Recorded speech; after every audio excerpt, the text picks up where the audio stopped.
Okay, let's get straight to this. No big intro, trying to keep you watching. We're going to go to my local disk C, which is about 36 gigabytes. We're going to go to users, user. Then we have to go to view, down to show, and then hidden items, because app data is a hidden folder.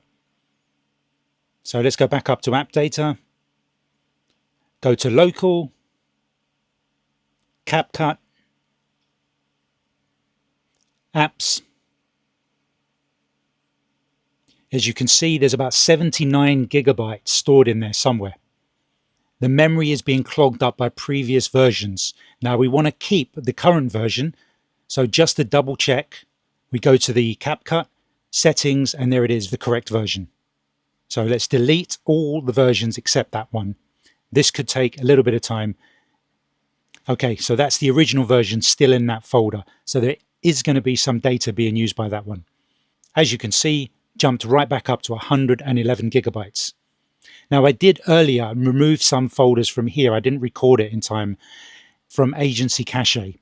As you can see, it's empty, but I did remove about 11 gigabytes of stored cached files. Now hovering over local again, you can see there's still 20 gigabytes in there, but it's not necessary to free up any more space. Those are some essential things that if you wanted to get picky, you could remove them. It might slow down Capcut a little bit, but not too much. Now I'll just show you this one more thing. I freed up about 50 gigabytes 2 years ago.